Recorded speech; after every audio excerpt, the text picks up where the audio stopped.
Magkano kaya ang sahod or per hour ng isang interpreter dito sa Japan? Let's see!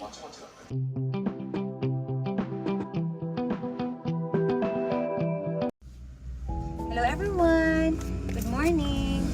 Ngayong araw is pupunta ako ng post office kasi may dumating na letter na para sa akin. Galing siya sa, yung parang racket ko lang, racket.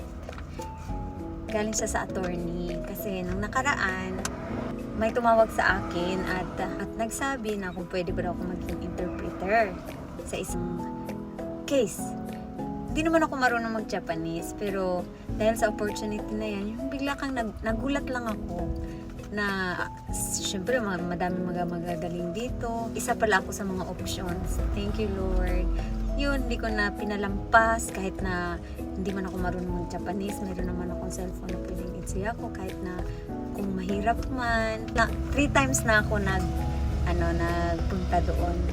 Pero every session is 50 minutes. Yung pinakamahaba is 1 hour and 30 minutes. So, tapos dumating ang merong letter na galing sa attorney. Hindi ko alam kung tapos na ang trabaho ko or what. Kasi sabi niya dati na parang about sa sahod. Yung curious lang ako as interpreter, magkano kaya ang sahod nila dito? Punta na ako doon sa loob. Diyan na yung Yubinkyo ko guys. Yubinkyo ko. It means to say, yung post office. Tingnan natin. Thank you Lord for this opportunity. Binidyo ko talaga ang pagkakataon na to. Dahil ito yung aking first time na binigyan ng pagkakataon na magkaroon ng ganitong opportunity para mas lalo pa akong magsikap at ma-motivate na mag-study at matuto. Ang 2 hours and a half ko guys, itong aking sahod. Taskarimasu. Ganda. Thank you so much. Hindi na masama. Grabe. Pina-expect to. Paupo-upo ka lang. Makasang mangising ako. Ay, hindi. Meron pa pala. Meron pa siyang tax.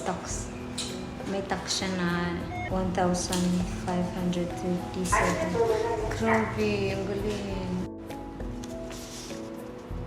Kapag interpreter ka pala dito sa Japan, ang isang oras mo is ang 50 minutes. 50 minutes is isang lapad sobra. Tapos yung nakaraan, ng October 7, pumunta kami doon, na-interpret ako. 90 minutes yun siya. 90 minutes, ang sahod ko nung Ichiman-goseng. Grabe, diba? Grabe, nakakatuwa talaga. Ganito pala ang rate ng maging isang interpreter.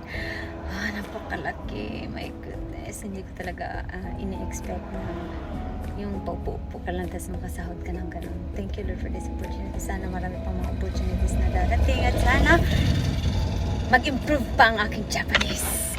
Yes!